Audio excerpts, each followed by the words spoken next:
பாவக்காய் பொரியல் எப்படி செய்யுதுன்னு சொல்கிறேன் வாங்க.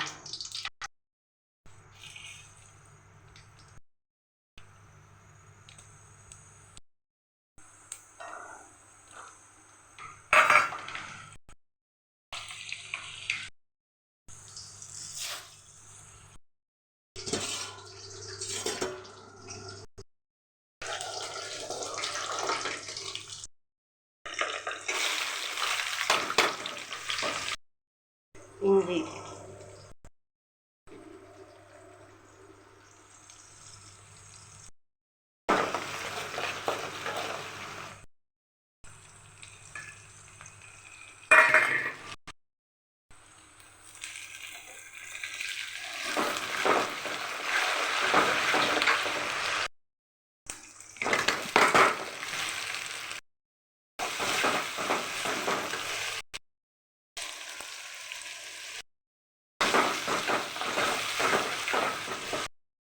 காஷ்மீர் மிளகாத்தூள், மிளகாத்தூள்,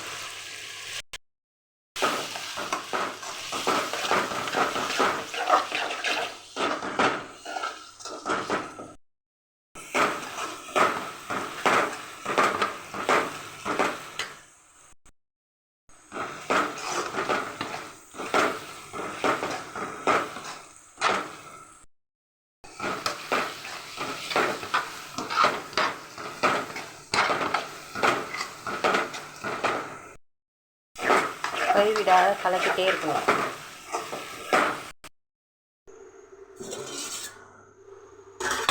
இப்படி வேக வச்சு எடுத்துட்டோம்னா கசப்பு தன்மை இல்லாமல் போயிடும். உப்பு மஞ்சத்தூள் போட்டு வேக வச்சு எடுத்துக்கிட்டோம்.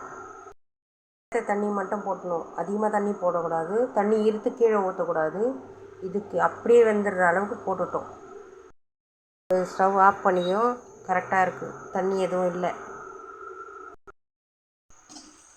இப்போ இது பதமாயிடுச்சு.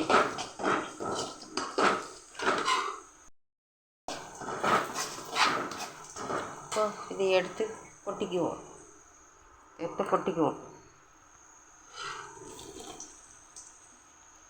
கொஞ்சம் தண்ணி கூட இல்லை பாருங்கள்.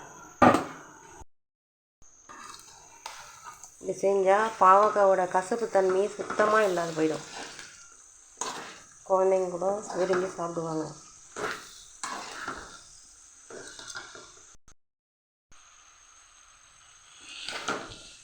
நீங்கள் பாவக்காய் எப்படி செய்வீங்கன்னு தெரியாது, இப்படி செஞ்சு பாருங்கள். இன்னும் வேணும்னு எல்லோரும் சாப்பிடுவாங்க, பசங்க எல்லாம் விரும்பி சாப்பிடுவாங்க. கசப்பே இருக்காது இப்போ இந்த பாவக்காயில். உங்களுக்கு தேவைப்பட்டால் நாட்டு சக்கரை போட்டுக்கோங்க, இல்லைன்னா போட வேணாம். நான் கொஞ்சம் லைட்டாக போடுறேன்.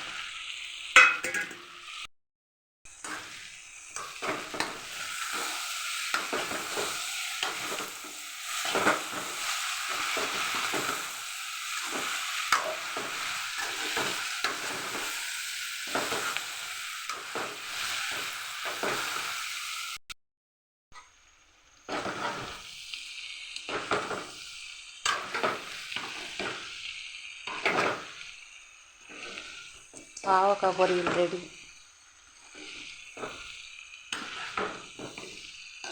இது மாதிரி செஞ்சு சாப்பிட்டு பாருங்கள், செம்ம டேஸ்ட்டாக இருக்கும். பாவக்காய் வேணான்றவங்க கூட நல்லா சாப்பிடுவாங்க. அதை ஃப்ரெண்ட்ஸ், வீடியோ பிடிச்சா சப்ஸ்கிரைப் பண்ணுங்கள், லைக் பண்ணுங்கள், ஷேர் பண்ணுங்கள், கமெண்ட் பண்ணுங்கள். Thank you friends.